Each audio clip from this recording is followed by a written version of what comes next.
Welcome, and thanks for joining us today for our 36th episode of the Restaurant Dealmaker Show, where we discuss pertinent topics regarding the food and beverage industry with industry professionals. My guest co-host today is Jim Mizes, who I had the opportunity to hear as the guest keynote speaker at a recent business conference I attended. I was impressed by his presentation titled 18 Five Lessons Learned from 40 Years as an Entrepreneur's Best Friend. I was so impressed that I asked him to be the co-host of our show, and he graciously accepted. Jim is the founder and also an entrepreneur's best friend and partner, as he has spent the last 30 plus years working to scale and build new brands. After an initial career in finance at Winchell's Donuts, Jim moved to operations in the late 80s with Taco Bell, while he was regional vice president and vice president of operations. At Taco Bell, Jim pioneered the 59, 79, 99-cent menu of the early 90s that changed the value equation for fast food. In the early 90s, Jim shifted to working with founders, first with Noah Albert of Noah's Bagels and Einstein's Corporation, where he was president for several years as the chain grew from 10 to 50 plus restaurants. He later moved to Jamba Juice as vice president of operations and supported growth from 50 to 450 restaurants over 5 years. After helping to build Club One, a regional health club company, as president and CEO with its founders over 8 years, Jim then became, take a guess, president, of course, of Firebird's World Burrito, and then joined Blaze Pizza as, of course, president and then CEO, growing from a brand from 2 restaurants to 340 from 2013 to 2019. Jim has also been the founder and CEO for the past recent 10 years of Keep Peddling LLC, which is a consulting firm focused on supporting small business as they grow in the retail food service technology area to support restaurants and health and fitness industries.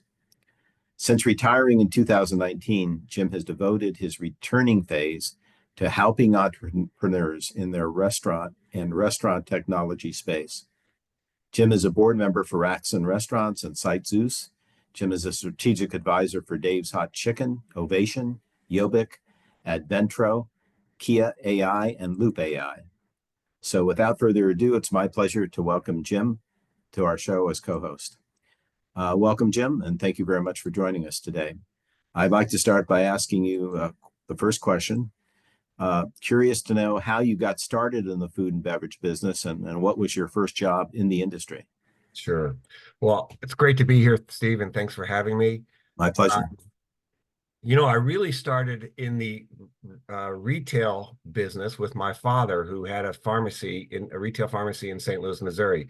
And as a 7-year-old and having a 9.5-year-old brother, on Saturday and Sunday mornings and afternoons, we worked the candy counter. And if you can go back to the early 60s with nickel Hershey bars and peanuts under the heat lamp, my brother and I worked the candy counter. And so that was my first experience working, if you will.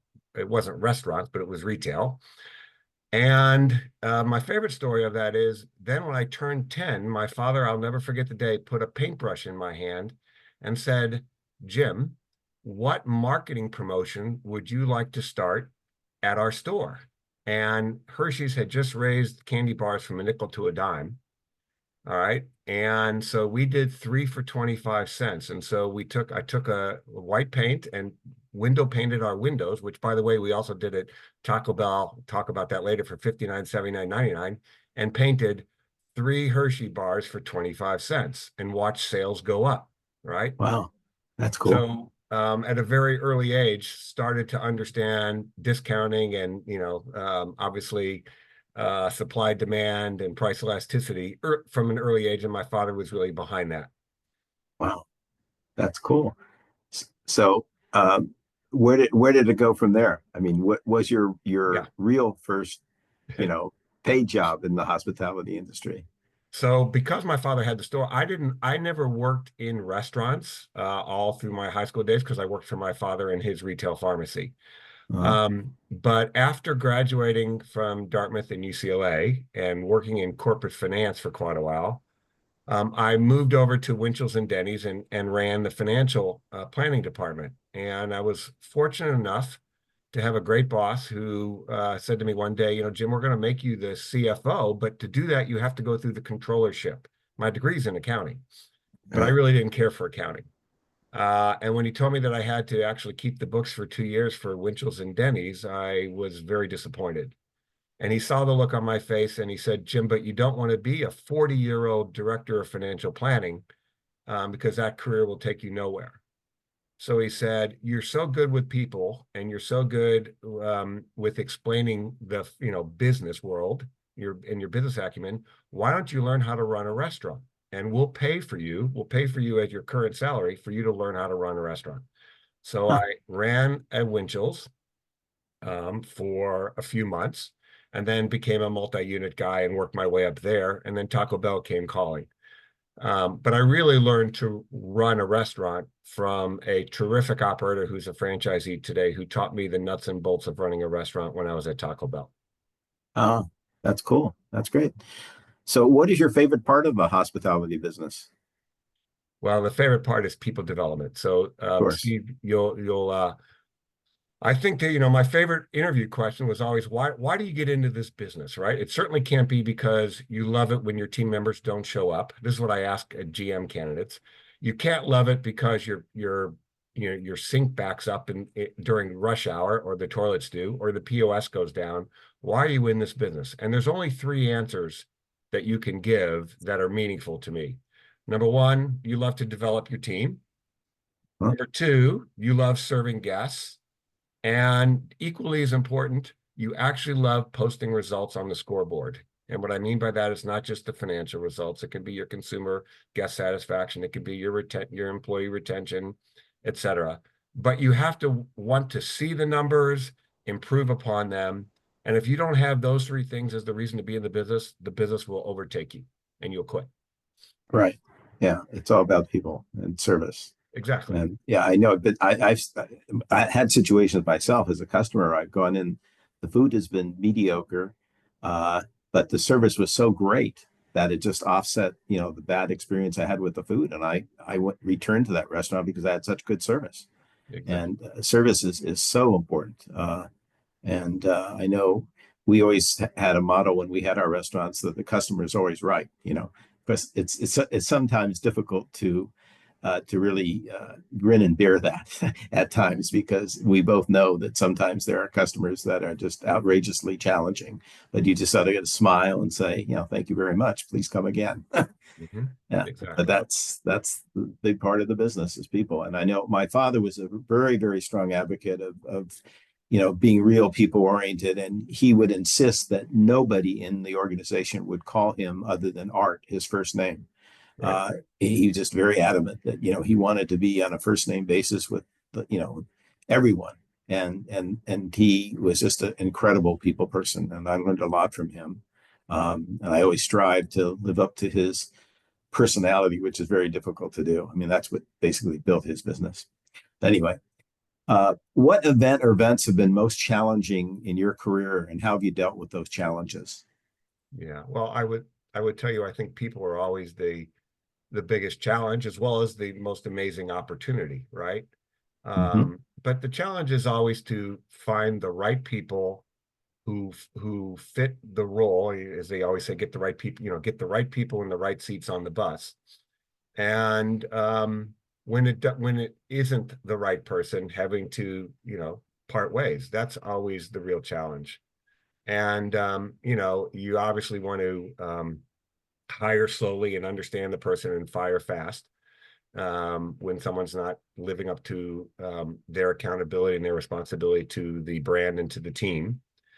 But that's always, I would say, always been the biggest challenge. And, one even for me, because I always believe in people. I always think as a good coach that I can help develop them and help them see a better way. And, as I look back now upon those 40 years, probably my biggest opportunity was finding faster that someone wasn't the right fit for the role, and then helping them exit the company and move on. Right. Yeah, that is always a difficult situation. I know from my own experience, we had in San Francisco, we had union restaurants, and we had to deal with, on a termination situation, we would have to deal with an adjustment board situation. So we couldn't just arbitrarily terminate someone. You'd have to go to this adjustment board, and it was like a trial, so to speak. And that's one of the reasons we're not in the restaurant business anymore, is because unfortunately, my father got involved with unions early in his career because when he opened his first restaurant, he didn't know anything about restaurants. So he thought having union personnel that had experienced cooks and food servers, et cetera, would be easier. And so, but I hear loud and clear. Um, so obviously, people is definitely one of your strongest areas of expertise, and I'm sure you use this strength many times to overcome major challenges of the business. Can you give me some examples on how you've used your expertise in handling people or otherwise other expertise that as far as dealing with some of the major challenges of the business? Absolutely. So when I did my little 8-year detour into the health club business, the health clubs are unique in the sense of you have personal trainers, you have group exercise instructors, obviously you have your members, et cetera. But bringing the team, group exercise instructors and personal trainers together, and the managers of all the other departments, because you might have a spa, et cetera, in the department, bringing them together to understand how they're working for the greater good of the brand, in this case, which was Club One, took quite a bit. And I actually had to go back and rebuild, if you will, from the very beginning, what our vision and values were and our mission statement of the brand, and get buy-in from it. And what we called it, to make it so elementary and so fundamental, were the building blocks of a great guest experience at this brand, at this health club company.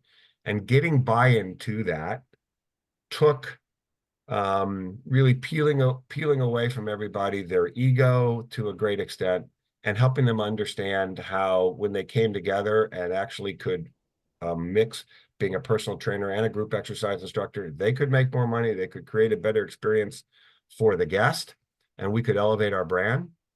And it truly worked. We took a brand that was near bankruptcy in the early 2000s and turned it around. And I think in my second to last year, we had $6 or $8 million of EBITDA, which was pretty darn good in a 5-year near bankruptcy to making a lot of money.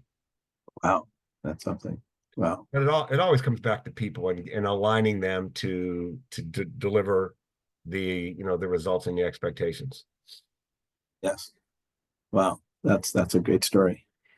On a prior discussion, you discussed with me briefly the importance of the general manager and the first line supervisor to develop coaches. Yeah, The need to develop coaches. Could you enumerate on this? absolutely.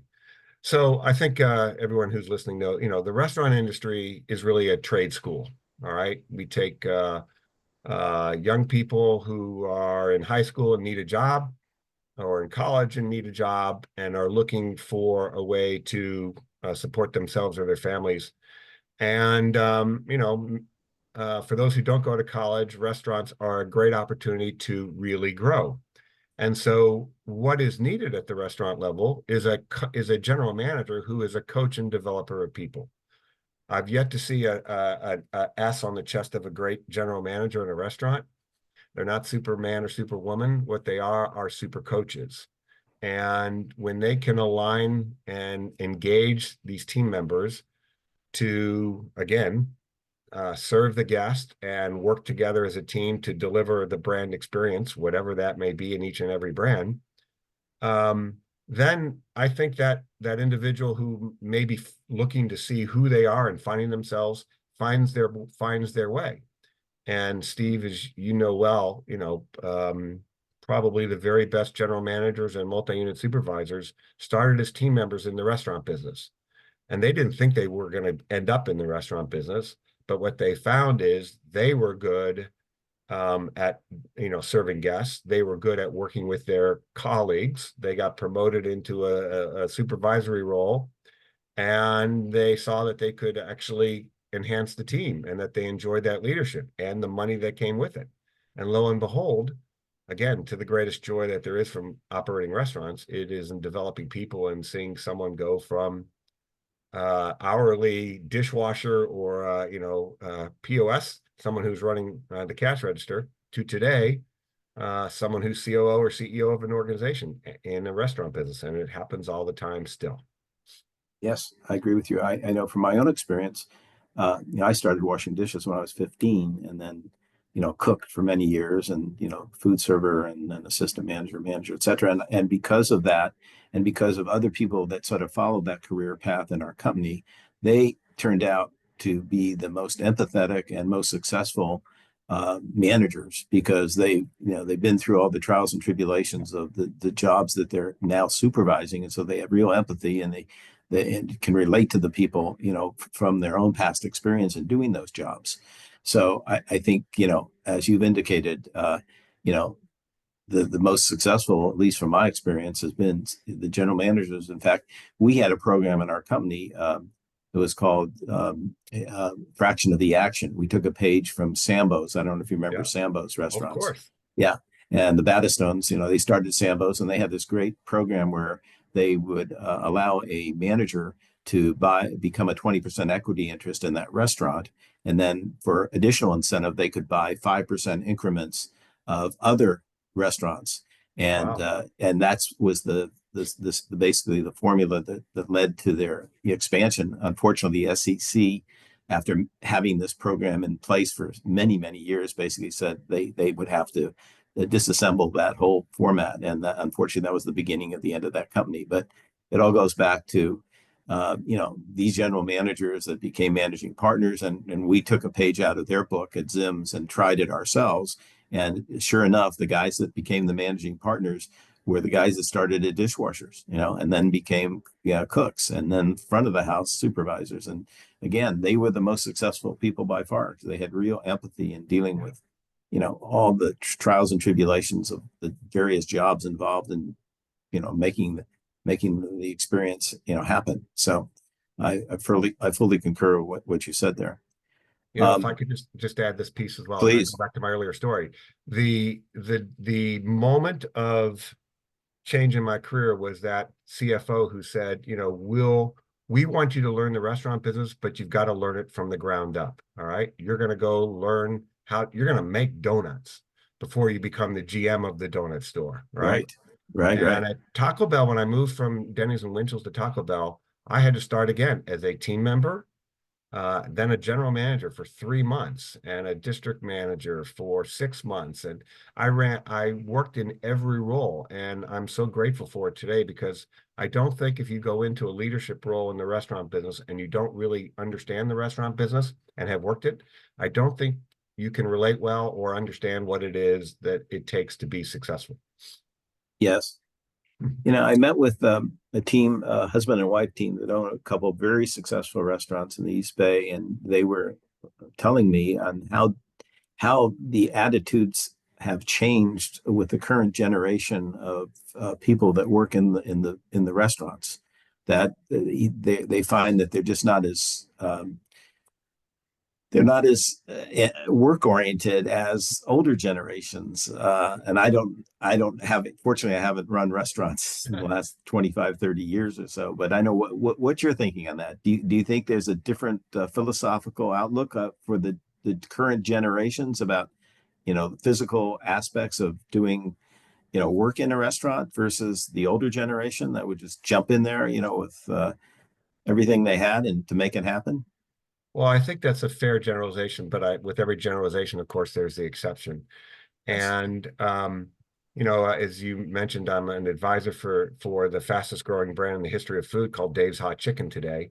Hmm. And I get to attend their leadership conferences, et cetera. And I will tell you, the young people they have in that brand are so exciting and so positive and so good and work Oh, so nice. hard, Yeah. so that it gives me great hope to know that in the right environment with the right kind of leadership, I would disagree with that statement. All right. I would Okay. say perhaps in the wrong situation, that's a fair statement. But when I watch the training team and the new store opening teams of this brand, Dave's Hot Chicken, they're phenomenal, and they're the best I've ever seen, and they do it with such pride and professionalism, and they're all in their 20s that it's really heartwarming and gives you great hope.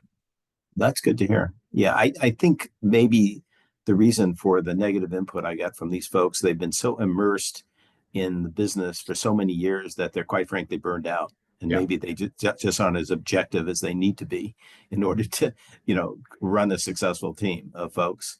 I think that's probably the underlying issue there. But anyway, but I concur with what you said.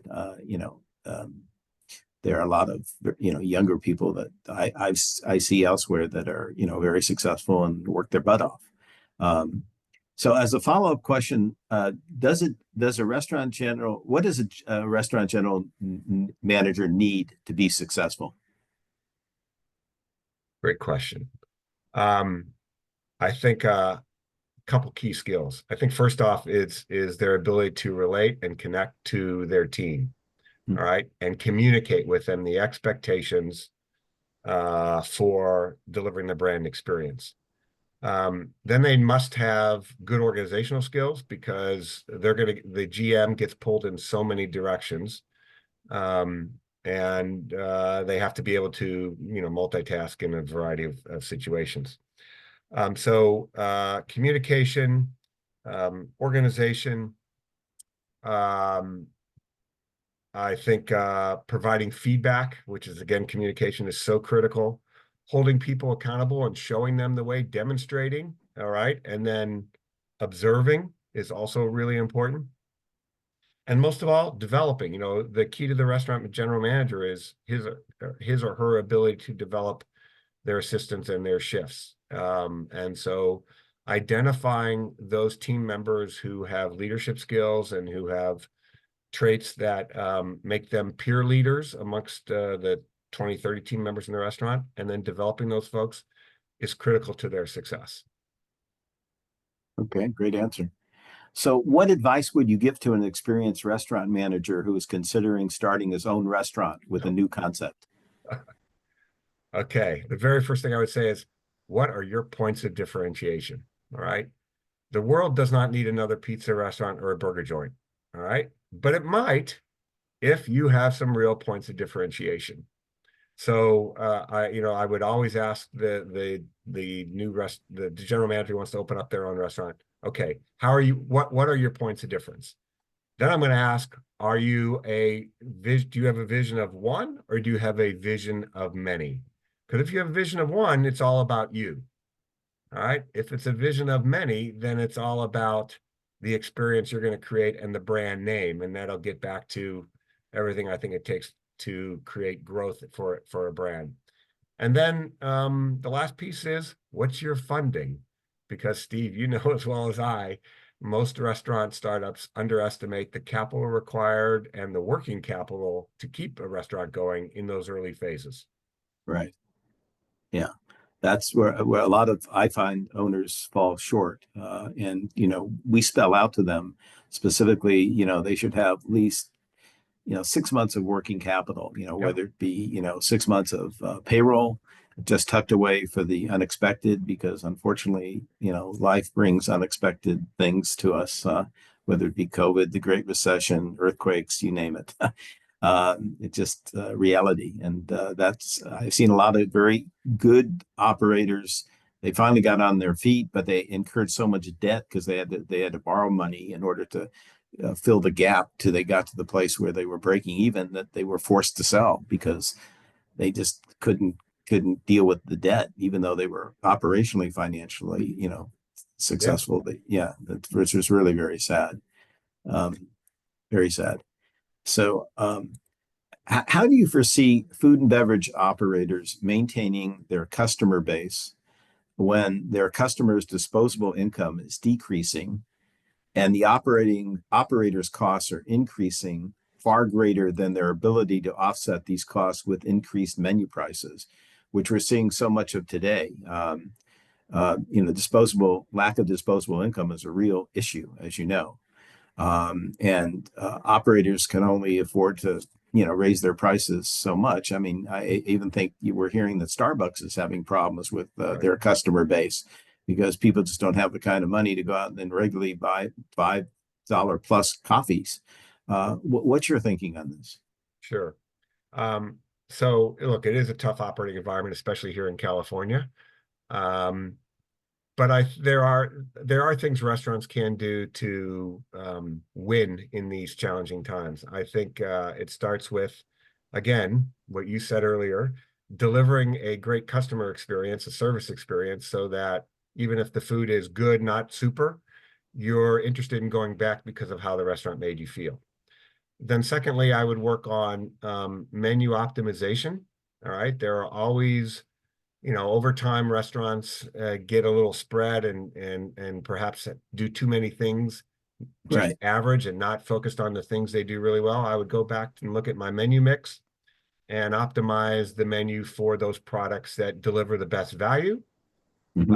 And I don't just mean lowest price. I mean, taste great and, people crave them. So I would focus on craveability as well. Um, and then I would focus in on your hours of operations and look very closely at, should you open earlier or later based upon your first hour sales? And the same thing for end of day. I coach a lot of restaurants, and I'm seeing a lot of folks, again, and I think it's this young generation and late night eating, that are closing on $500-600 hours. And I go, why? Why aren't you extending one more hour? Some restaurants I know at 1 o'clock are closing on $800 to $1,000 hours. I know it's hard to staff, but if you have an $800,000 hour, you should not be closing at 1 a.m. Yeah, for sure. And they are, and it's like, well, then you need to extend another hour, and maybe that hour will stay at 800 or 1,000, and the next hour will do 500, and then you close. But you multiply that over 3 or 4 days of the weekend. We all know what $2,000 more a week will do for a restaurant. If it's above Sure. break even, 60% of that will flow to the bottom line. Yeah. So what do you tell those people when they say, well, they can't find the people to staff those hours? Well, I would argue that if you already have the people that are staying there till 12, till midnight or 1 a.m., Am overtime. pay them overtime, pay them a Sure. higher wage, a shift differential. It's worth it. Yeah. Yeah. Yeah. And Absolutely. how blessed you are that you have this late night business for whatever reason. Yeah. From your perspective in overseeing, national operations, do you see California as being more challenging than most states because of the, high minimum wage, the high cost of operations, insurance, occupancy costs, et cetera? Have you noticed that in your observation from the national perspective? Absolutely. It's a tougher environment. It doesn't mean you can't make money here, Steve, as you know, and Yeah. we see the brands that are here, right? It Hmm. means you just have to, as we went back to, optimize your menu, really be tight on your labor utilization, understand what metrics you are measuring that make a difference in terms of having the right people in the right place during the peak hours, et cetera. Um, Taking price surgically and strategically where necessary, but not just in a blanket fashion. Hmm. And then, of course, dealing with the rent structures here that are higher. In my time, I always found as an example that the brands I operated, that we ran, we did better in Sacramento, for instance, because then it had a slightly lower average wage and slightly lower occupancy costs than what Mm. we had in LA or San Francisco, with San Francisco Right. being by far the hardest. Um, Yes. and even in LA, like the Inland Empire and LA County, usually we had Hmm. better profitability because of the density than we did in Orange County. I see. And Interesting. so understanding that and knowing that certainly can help as you plan growth for emerging restaurant brands that I like to focus on. Right. Right. Have you ever attended the yearly conference they have in Las Vegas? I think it's called the Restaurant Development and Finance Conference. You've Oh been to yeah, that conference? many Yeah. times. Yeah, I was a panelist. I was only there once, and I was a panelist on with a group of brokers telling stories about how to deal with restaurant deals in different parts of the country. And the general consensus I got from that conference was that they almost looked upon California as being like a stepchild Yeah. to the rest of the country because they seemed to say that although the volumes were strong, they couldn't make as much money in California because of the high operating costs and because many of these chains were big public companies and they had to show earnings, you know, to their shareholders. They have a tendency not to be aggressive in expanding in California. Did you experience that at all from your I see experience? that still today, Steve, that there are Yeah. brands that started in the Midwest who think that California is impossible to operate in. And, I will say this, I think it's fear of the unknown, right? Because I've operated my whole life in California, and yes, there are challenges, but we've overcome them year in and year out. For me, as a operator who never operated in New York City, that's the place that scares me, Oh right? yeah. And I talk Yeah. to New York City people who are there. In fact, I'm on the board of Rackson Restaurants and they operate in New York City. And, the CEO says, "Oh, Jim, that's not an issue. California's an issue." And so I think it's part of this, the press today and social networking, social networks where people just have this fear of the unknown, especially in these major metropolitan areas. But I am familiar with a number of brands that started in Texas or the Midwest who say the last place they're going to is California. Oh sure. And I Yeah, go, well, they get the meal credit and the tax credit there, which is unheard of in California. right. We get the minimum wage down to a very small amount relative to what it is in California. Yeah, for sure. Um, this sort of goes back to what you previously discussed, but why is customer experience important to you, and what do you see happening in the world today that makes you believe that customer experience is by far more important than ever? Oh, so many examples. Look, I think in a world of mediocrity or averageness, is if without leadership and without a vision for who you want to be, I think the world just tends to get to average or mediocrity. And Right. so the key is to define what your brand experience is. And again, the greatest point of differentiation is service. And if you really want to make food your point of differentiation, you should go into high-end restaurants where you can really, charge for an incredible experience and this beautiful plate that's presented to you. But otherwise, especially in fast casual and fast food, it's good food that's hot, hot food that's hot, cold food that's cold, etc. And an experience that is one in which you're not a transaction, but you're actually recognized and appreciated for being there. And you can do that even in a fast-paced environment. And the key is, recognizing everyone as an individual and not as a transaction. We talk transactions in the business, but we really should be talking about moments that matter at the register or when you hand the food to someone. And how do you make it just memorable? You might just say, "Hi, my name is Jim. If there's anything else I can get you, please let me know." And something as simple as that, at Chick-fil-A, they say, "My pleasure," when you ask for something. And so Sure. you have to have your moment of magic, if you will, that moment that matters. And I think when you can communicate that to your team members, their personality gets to shine. And in the right environment, it becomes a much more pleasant place to work.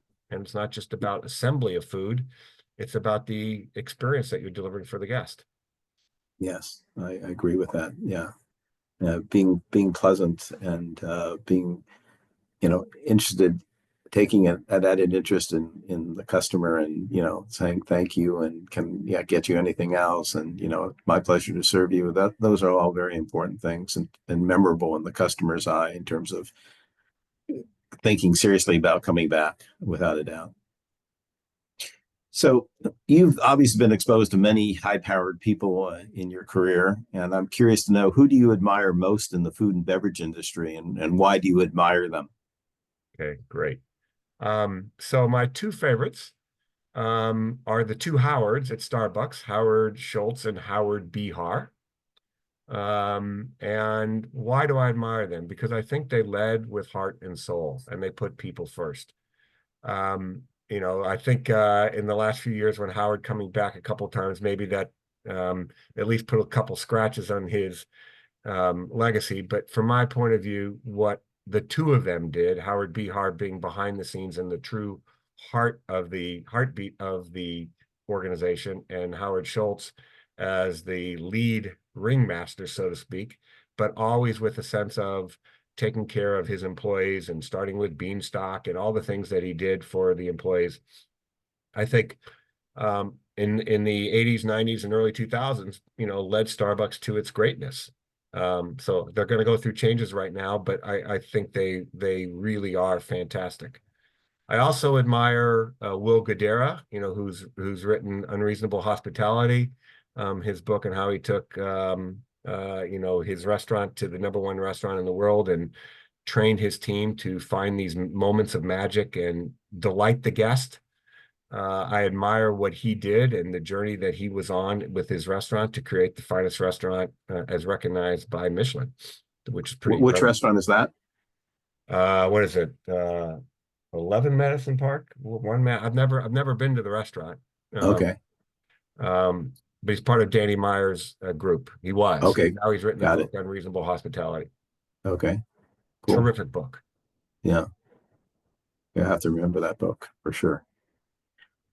So what changes do you see in the hospitality industry in California because of the current economic challenges that we mentioned, previously, the high cost of employees, the shortage of employees, the high cost of products, occupancy costs, and other expenses.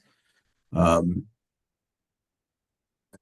you discussed that a little bit, but any more specifics on how to deal with these challenges that Well, seem to yeah, I be think we're very, going to look. I think as a result of all the things you mentioned, we're going to see. Well, we are seeing. We're seeing kiosks in restaurants more and more.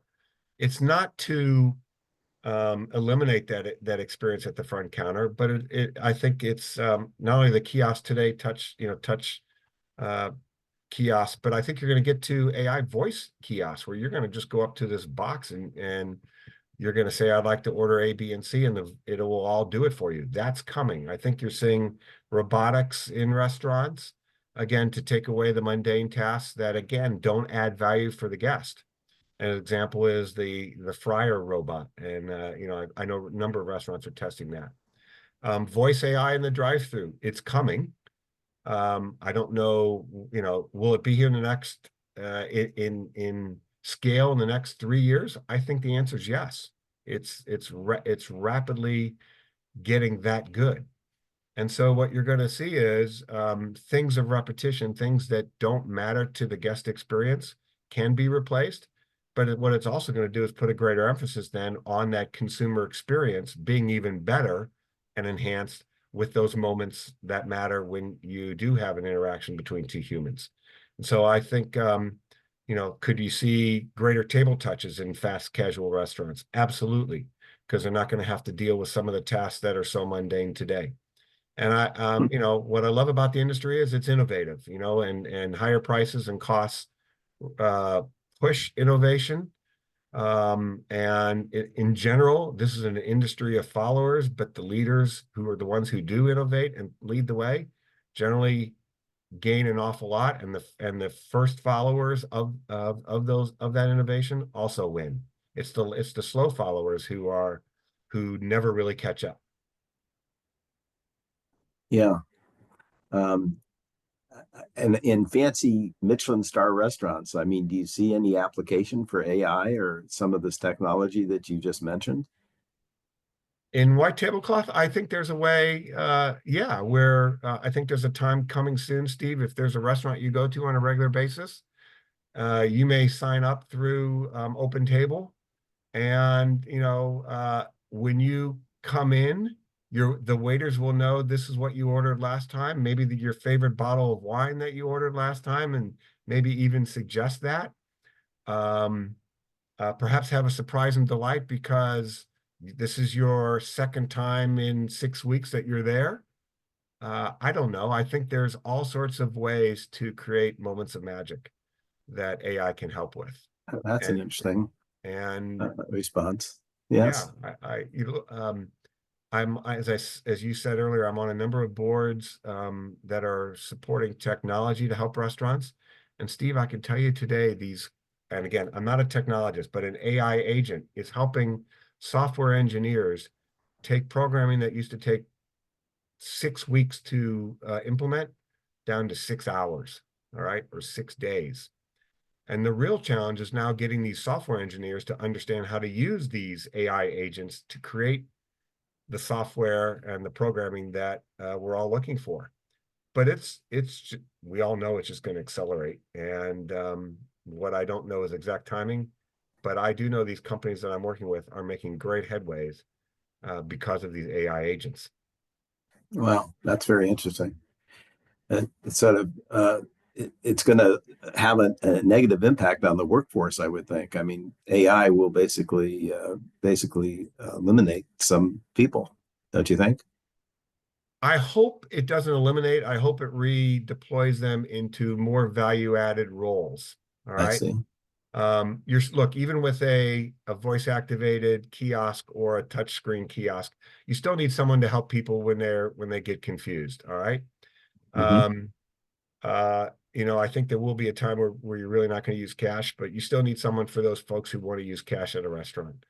Um, I think the drive-through, I think you might be able to eliminate that Yeah, person with the headset. But someone's sure. going to have a headset on for when there's an issue with the technology to jump in.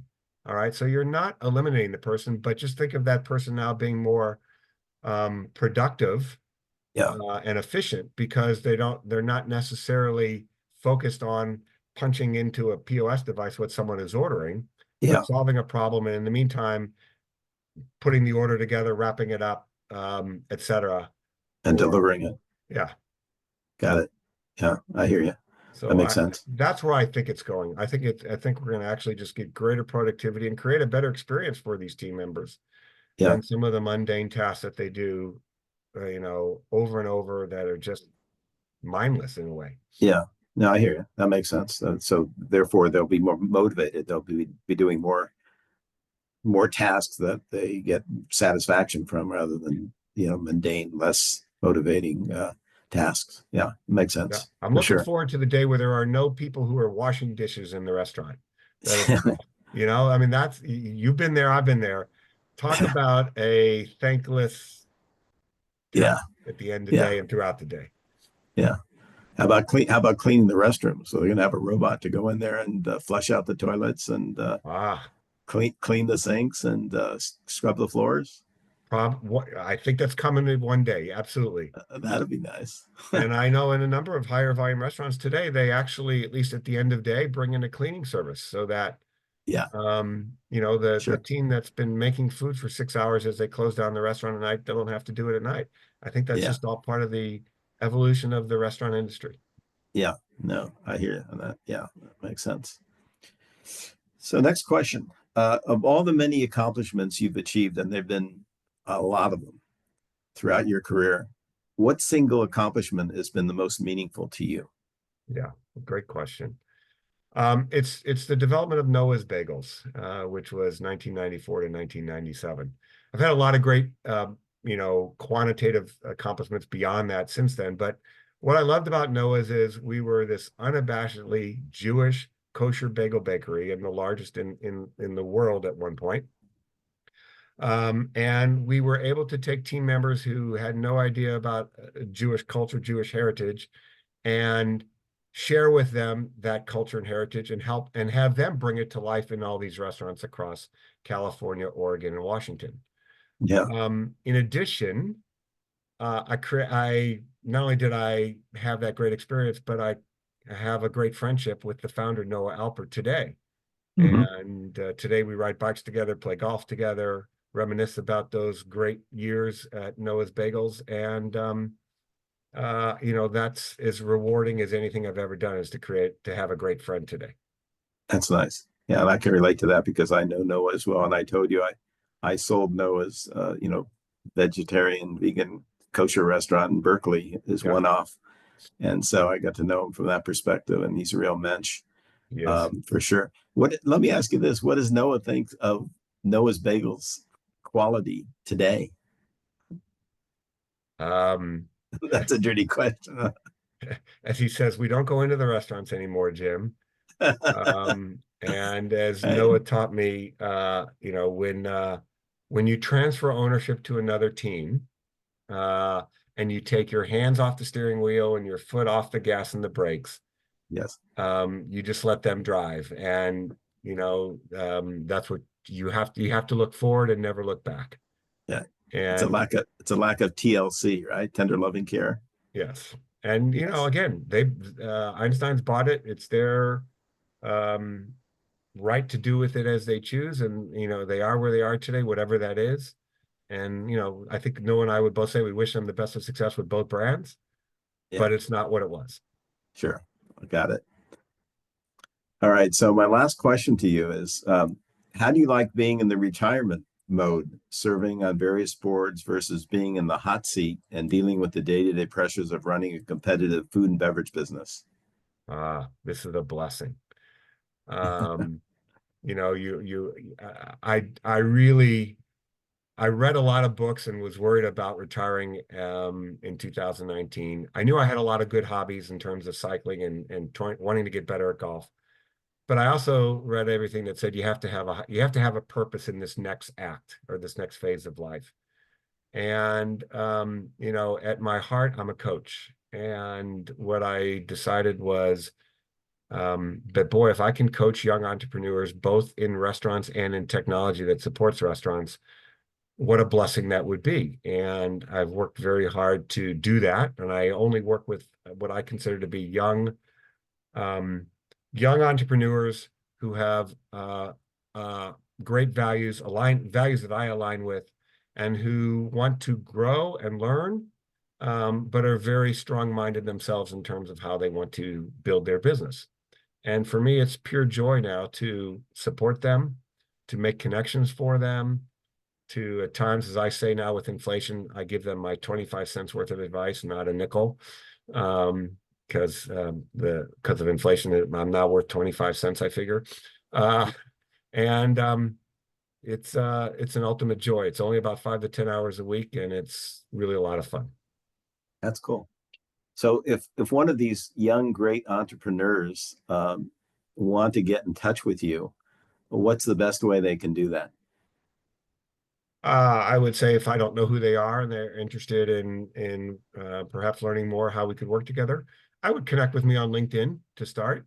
Okay. Um, and you can find me under Jim Mizes. Right. And I'm always interested and will take calls from young startups and folks who have a vision, have a dream, because there's nothing better than working with someone to help them make that come to reality. Very nicely said. Yeah, I very much appreciate your candidness and your forthright and very impacted conversation. And I think you've given some real words of wisdom, I think, that will help people become better managers, better human beings. So I very much appreciate your time and for this very informative discussion. And I wish you best wishes for continued success in your retirement and consulting field. And it's been a real pleasure talking to you. Um, our future Dealmaker show co-hosts for 2025 include in March, Bob House. Bob is the president of Biz Buy Sell, which is the largest business for sale listing service on the internet. Bob is a proven results-driven leader with over 25 years of experience in product development, marketing, and general management within the software, media, and technology industries. And I know Bob personally. I've met with him and been involved with Biz by Sell on some panels at some International Business Broker Association conferences, and he's a real delight. And looking forward to having him next month. In April, Marianne Costello, who started at ScoMa's in San Francisco, which is at one time was, I think, going back about 10 or 15 years ago, was in the top 25 highest grossing restaurants in the United States. She started there in a menial position, worked her way up, and has been with the company for 40 years and is currently president of ScoMa's, who is having their challenges, the Fisherman's Wharf, as so many restaurants down there have closed as a result of COVID and the issues, unfortunately, that still exists in San Francisco. May, a very nice lady I met, her name is Jess Ziff Cool. She is the chef owner for 45 years of Fleet Street Restaurant in Menlo Park. She specializes in farm to table organic foods. And it's one of Silicon Valley's favorite restaurants since 1980. In June, Charles Chuck Frank, a partner in CAF Restaurant Services and a legend in the restaurant industry, having served roles that range from director to chief financial officer to chief operating officer to president of numerous well-known restaurant companies in the past 35 years, will be our co-host. We're in the process of lining up the rest of our co-hosts for 2025, and we'll let you know once they are signed up. So I want to thank you all for joining us today. And if you want to get in touch with me, please email me at steve@restaurantrealty.com, or I can be reached toll-free at 888-995-9701. But most importantly, take care of yourself, take care of others, and stay well. Thanks again, Jim, for the fantastic conversation. And thank you all for joining us today.